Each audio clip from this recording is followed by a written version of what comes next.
Cerita ini kisah nyata dari seorang ojol yang bernama Doni. Usia 32 tahun. Sudah hampir 5 tahun saya bekerja sebagai driver ojol di Jakarta. Bagi saya, pekerjaan ini bukan sekedar mencari rezeki, tapi juga sebuah perjalanan panjang. Menyusuri jalanan kota yang tidak pernah benar-benar tidur. Bertemu ratusan wajah yang berbeda, mendengar ribuan cerita yang kadang lebih menyeramkan daripada yang kita bayangkan. Namun malam itu pengalaman saya bukan sekedar cerita biasa. Malam itu saya bertemu sesuatu yang membuat saya percaya bahwa batas antara dunia orang hidup dan orang mati ternyata sangat tipis. Hari itu Kamis malam menjelang Jumat Kliwon. Saya masih ingat jelas, hujan baru saja reda. Jalanan Jakarta terlihat basah. Lampu jalan memantulkan genangan air, membuat suasana seperti dunia lain. Saya memutuskan untuk tetap online, meskipun waktu sudah menunjukkan pukul 11 malam. Saya masih berharap ada 1 atau 2 orderan tambahan. Jujur saja, akhir bulan ini target harian belum terpenuhi. Tiba-tiba notifikasi aplikasi saya berbunyi. Orderan masuk, antarkan makanan. Alamat penjemputannya sebuah warung nasi di daerah Pasar Minggu.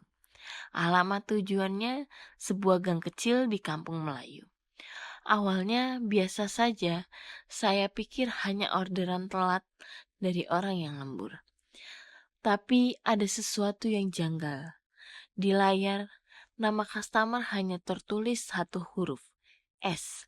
Biasanya aplikasi menampilkan nama lengkap atau minimal nama depan. Tapi kali ini hanya 1 huruf. Saya sempat ragu, namun rasa penasaran dan kebutuhan akan uang membuat saya tekan tombol terima order.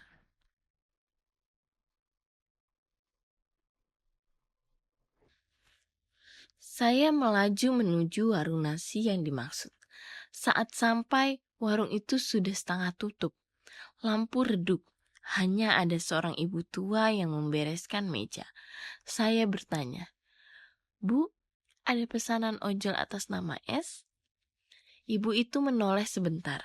Wajahnya pucat, lalu mengangguk pelan. Ia masuk ke dapur, mengambil sebungkus nasi dalam plastik putih, lalu menyerahkannya ke saya. Alamatnya ke Kampung Melayu ya mas? Tanyanya lirih. Saya mengangguk. Iya bu. Ibu itu sempat ragu lalu berbisik. Hati-hati ya mas. Kalimat itu membuat saya sedikit merinding. Tapi saya tidak banyak berpikir. Saya ambil pesanan itu lalu langsung meluncur menuju alamat tujuan.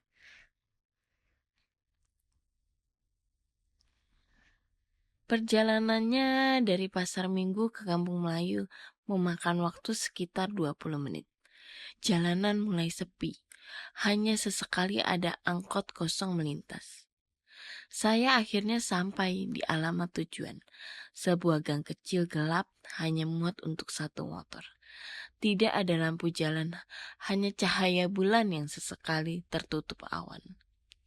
Saya berhenti di depan gang. Biasanya kalau alamatnya seperti ini, customer akan keluar menjemput. Maka saya pun menekan tombol, saya sudah sampai.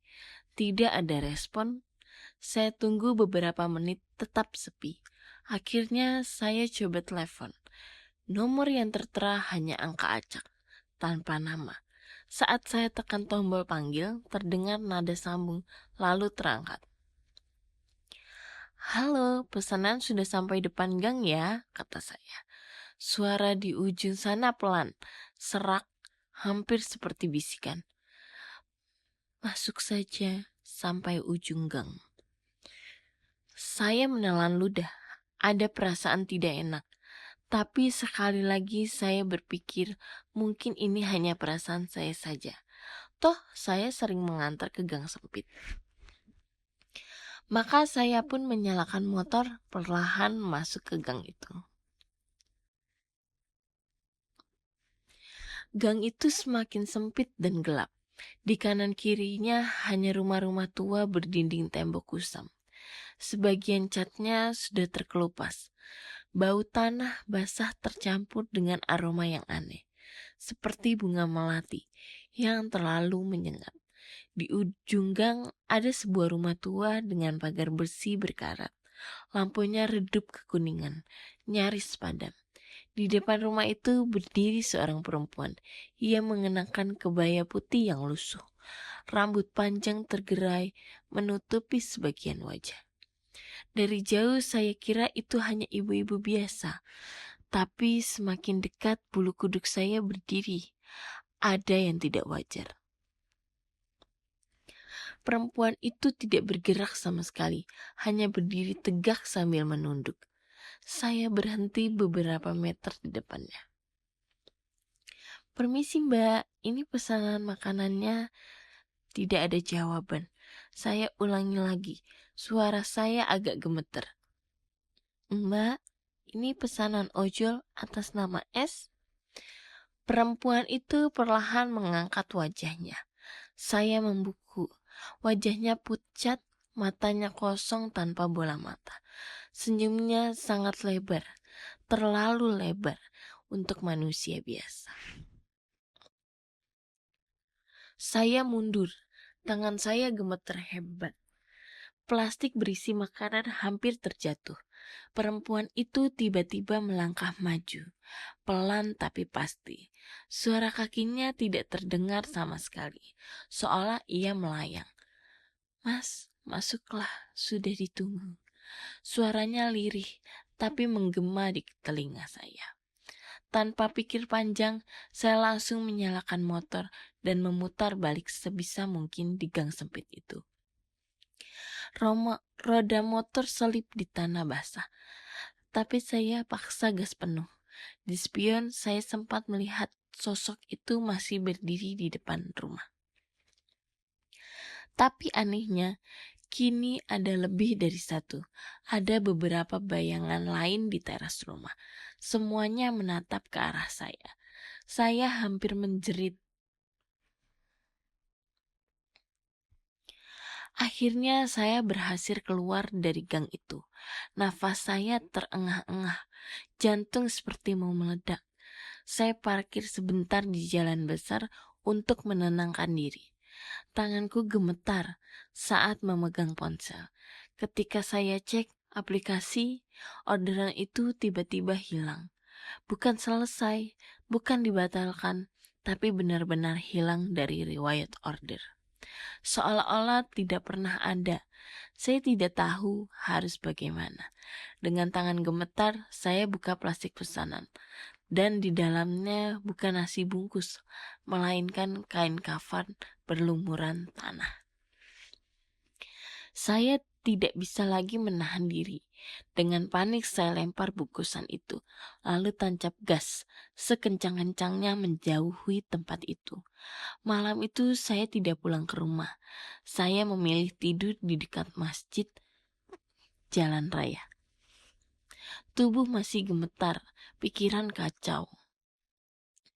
Sejujurnya, malam itu saya tidak bisa tidur sama sekali. Di masjid saya hanya terbaring memeluk tas kecil yang selalu saya bawa. Sementara pikiran saya kacau. Setiap kali memejamkan mata, saya selalu teringat wajah perempuan itu. Matanya kosong, senyumnya lebar, seolah-olah ia masih berdiri di depan saya. Pagi harinya saya pulang dengan tubuh lemas.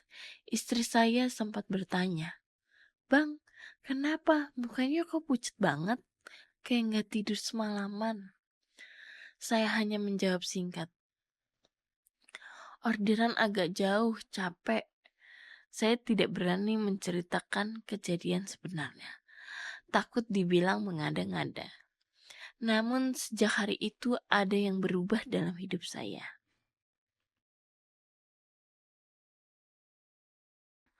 Sore harinya saya kembali narik. Biasa saja, orderan normal. Tapi setiap kali lewat daerah gelap atau gang kecil, perasaan saya selalu dihantui rasa takut. Sampai akhirnya malam berikutnya, gangguan itu benar-benar mulai terasa nyata. Saya sedang menunggu orderan di pinggir jalan. Sekitar jam 10 malam, jalanan sepi, hanya ada beberapa motor lewat. Tiba-tiba notifikasi order masuk. Saya kaget. Nama customer S. Alamat tujuan Kampung Melayu. Tubuh saya langsung dingin. Saya berkeringat. Meskipun malam itu udara cukup dingin, saya pikir mungkin ini hanya kebetulan. Tapi rasa takut itu terlalu kuat. Saya tidak berani menerima. Saya biarkan saja order itu hilang. Namun, beberapa menit kemudian notifikasi lain muncul. Lagi-lagi nama customer hanya S. Alamat tujuan sama persis. Saya panik. Saya matikan aplikasi. Saya pikir dengan begitu orderannya akan berhenti. Tapi tidak. Tak lama kemudian ponsel saya bergetar. Ada telepon masuk. Nomornya tidak dikenal. Hanya deretan angka acak. Dengan tangan gemetar saya angkat. Dari seberang terdengar suara lirih, serak tapi jelas. Mas, pesanan saya belum diantar. Saya langsung mematikan telepon itu. Jantung saya hampir copot. Sejak malam itu gangguan semakin nyata. Suatu malam saya dapat order ke arah Tebet. Pelanggan naik, duduk di belakang. Perjalanan normal. Ia bahkan sempat ngobrol sebentar. Tapi saat saya lihat ke spion, saya terkejut. Bukan pelanggan saya yang saya bawa, melainkan sosok perempuan berkebaya putih dengan rambut panjang, wajah pucat, duduk tegak di jok belakang. Saya hampir kehilangan kendali motor. Dengan terburu-buru saya menepi, berhenti di pinggir jalan. Saat menoleh ke belakang, kursi kosong. Pelanggan yang tadi naik hilang begitu saja. Saya panik, hampir menjerit. Orang-orang yang lewat hanya menatap saya aneh, tidak tahu apa yang sebenarnya saya alami. Gangguan itu tidak hanya terjadi di jalan, bahkan di rumah. Sosok itu terus mengikuti. Beberapa kali istri saya bercerita, "Bang, tadi malam aku dengar ada suara perempuan ketawa di dapur. Kukira tetangga, tapi pas aku cek, kosong." Anak saya yang masih kecil usia 5 tahun juga sering menunjuk ke pojokan kamar sambil berkata, "Ada tante pakai baju putih." Saya merinding setiap kali mendengar itu. Saya tahu sosok itu tidak hanya menghantui saya di jalan, tapi juga sudah masuk ke rumah. Saya merasa tidak bisa terus begini. Saya harus tahu siapa sebenarnya sosok ini. Maka saya kembali ke warung nasi di Pasar Minggu, tempat pertama kali saya mengambil order itu. Ibu pemilik warung sempat kaget melihat saya datang. Wajahnya berubah tegang, seperti ia sudah tahu apa yang akan saya tanyakan. "Bu, waktu itu saya ambil orderan atas nama S. Siapa sebenarnya?" tanya saya dengan suara bergetar. Ibu itu terdiam lama, lalu menunduk. "Mas, sebaiknya jangan dicari tahu," katanya lirih. Saya memaksa, "Tolong Bu, saya diganggu terus. Saya harus tahu." Akhirnya ibu itu menghela nafas panjang, lalu bercerita. Beberapa tahun lalu ada seorang perempuan muda yang tinggal di kampung Melayu. Namanya Saraswati, biasa dipanggil Sari. Ia dikenal cantik, ramah, tapi hidupnya penuh penderitaan. Sari bekerja di warung itu, membantu ibu pemilik warung. Suatu malam, ia pulang sendirian, melewati gang sempit menuju rumahnya. Namun, ia tidak pernah sampai. Keesokan paginya, warga menemukan tubuhnya di ujung gang, tepat di depan rumah tua kosong. Sari ditemukan meninggal dengan kondisi mengenaskan. Wajah pucat, mata melotot, bibir tersenyum kaku. Yang aneh, di tangannya ia masih menggenggam bungkusan nasi dari warung tempat ia bekerja. Sejak saat itu, banyak warga mengaku melihat sosok perempuan berkebaya putih di gang tersebut. Mereka percaya arwah Sari masih gentayangan, menunggu sesuatu atau seseorang. Saya terdiam mendengar cerita itu. Tubuh saya gemetar. Napas terasa berat. Bu, jadi maksudnya orderan malam itu... Ibu itu mengangguk pelan. Iya mas, sejak meninggal kadang ada ojol yang tiba-tiba dapat order aneh. Katanya itu cara arwah Sari mencari jalan pulang. Dan kalau ada yang sudah menerima pesanannya, biasanya akan terus diganggu. Saya hampir tidak bisa berkata apa-apa. Rasanya kaki saya goyah, kepala berputar. Malam berikutnya gangguan itu mencapai puncaknya. Saya baru pulang sekitar pukul 1 dini hari. Rumah gelap, semua sudah tidur. Saya rebah di kasur, berharap bisa tidur meski hati gelisah. Tiba-tiba saya mencium bau melati yang sangat menyengat. Dari pojok kamar, saya mendengar suara bisikan. Mas, pesanan saya sudah sampai. Saya menoleh dan di sana di pojok kamar yang gelap berdiri sosok perempuan berkebaya putih itu. Rambutnya menutup wajah tapi senyum lebarnya terlihat jelas. Saya menjerit, bangun dari kasur tapi tubuh saya seolah terpaku, tidak bisa bergerak. Sosok itu perlahan mendekat, suaranya bergema di telinga. Mas, antarkan aku pulang. Saya mencoba membaca doa, berteriak, tapi mulut saya seperti terkunci. Mata saya hanya bisa melihat sosok itu semakin dekat. Tiba-tiba saya merasa ada tangan dingin yang menyentuh bahu saya. Dan dalam sekejap, ruangan di sekitar saya berubah. Saya tidak lagi berada di kamar rumah saya, melainkan di dalam gang gelap itu lagi. Di ujungnya rumah tua berdiri dengan pintu terbuka lebar.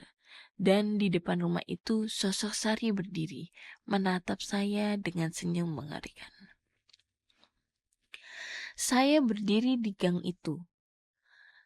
Udara dingin masuk.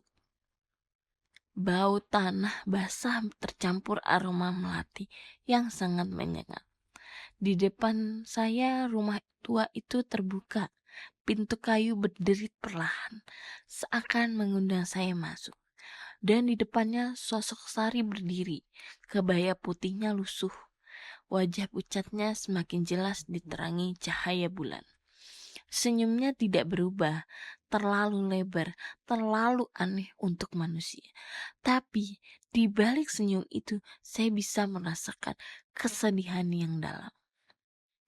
Saya berusaha berteriak, tapi suara tidak keluar. Kaki saya seperti ditarik untuk melangkah maju. Mas, suara itu bergema, lirik tapi jelas. Tolong antarkan aku pulang. Tanpa bisa melawan, tubuh saya berjalan perlahan menuju rumah tua itu. Setiap langkah terasa berat, seperti ada ribuan tangan tak kasat mata yang menahan. Saat saya melewati pagar berkarat, angin dingin menusuk tulang. Di dalam rumah, suasana lebih mencekam. Cat dinding mengelupas, debu tebal, dan ada noda hitam di lantai yang entah apa. Saya bisa merasakan ada sesuatu di rumah itu. Bukan hanya Sari, ada banyak, terlalu banyak. Suara bisikan terdengar dari setiap sudut ruangan. Kadang terdengar seperti tawa, kadang seperti tangisan. Sari melangkah ke dalam, lalu menoleh pada saya. Tangannya yang pucat terulur. Ayo mas. Tiba-tiba di ruang tengah rumah itu saya melihat sesuatu. Sebuah meja kayu tua dengan foto berbingkai yang sudah kusam. Saya dekati dengan gemetar. Di foto itu jelas terlihat wajah seorang perempuan muda. Wajah yang sama dengan sosok yang berdiri di depan saya sekarang. Itu Sari. Namun di foto itu ia terlihat berbeda. Matanya hidup, senyumnya tulus, tidak seperti sosok menyeramkan yang menghantui saya. Saat menatap foto itu, tiba-tiba saya mendengar suara lirih di telinga saya. Bukan suara serak menyeramkan, tapi suara perempuan muda, lembut, penuh kesedihan. Aku tidak pernah benar-benar pulang malam itu. Tolong antarkan aku. Saya terdiam. Untuk pertama kalinya, saya merasa bahwa gangguan ini bukan semata teror. Ada pesan yang ingin dia sampaikan. Saya mencoba berbicara, dan kali ini suara saya bisa keluar. Sari, apa yang kamu mau? Kenapa kamu ganggu saya? Sosok itu menunduk, lalu perlahan wajahnya berubah. Senyum lebarnya hilang, berganti dengan ekspresi sendu. Aku hanya ingin pulang, tapi tidak ada yang mau mengantarkan. Tidak ada yang mendengarkan.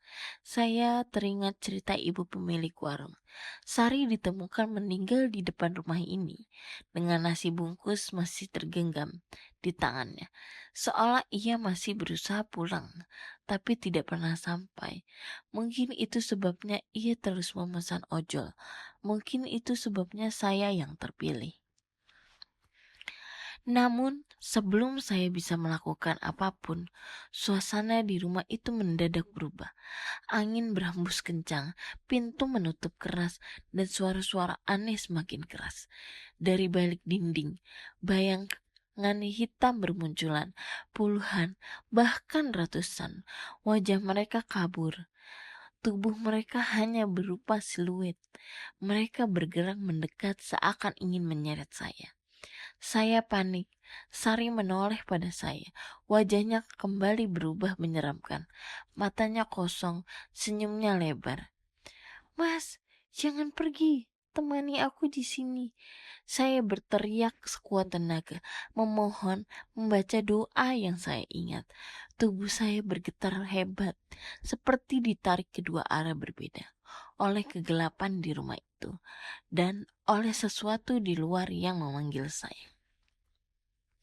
Tiba-tiba saya mendengar suara azan subuh, samar-samar dari kejauhan, dan dalam sekejap semua menghilang. Bayangan-bayangan itu lenyap, suara bisikan berhenti, dan rumah tua itu perlahan memudar. Saya tersentak dan mendapati diri saya kembali di kamar rumah saya. Keringat membasahi seluruh tubuh. Napas terengah-engah. Istri saya menatap cemas, mengguncang bahu saya. Bang, bangun. Tadi abang teriak-teriak. Mimpi buruk ya? Saya tidak bisa langsung menjawab. Saya hanya terdiam, menatap langit-langit. Masih tidak percaya apa yang baru saya alami. Beberapa hari setelah itu, saya memutuskan untuk mendatangi makam Sari. Dengan bantuan ibu pemilik warung, saya akhirnya tahu letaknya. Makam itu sederhana, di pinggir TPU kecil dekat Kampung Melayu. Nisan putihnya sudah agak kusam, namun masih terbaca jelas. Saraswati, 1996-2019. Saya berdiri lama di depan makam itu. Angin berhembus pelan, bau bunga melati samar-samar tercium. Dengan suara bergetar saya berkata, Sari, maafkan saya. Saya tidak tahu kenapa kamu memilih saya. Tapi kalau memang kamu ingin pulang, semoga sekarang kamu bisa tenang. Entah perasaan saya saja atau bukan, tapi saya merasakan udara di sekitar makam itu menjadi lebih ringan, seolah ada beban yang diangkat. Sejak saat itu gangguan berhenti, tidak ada lagi telepon misterius, tidak ada lagi sosok di jok belakang. Namun, setiap kali saya melewati kampung Melayu, hati saya masih bergetar. Saya selalu mempercepat laju motor, menghindari gang itu sebisa mungkin. Kejadian itu mengajarkan saya satu hal.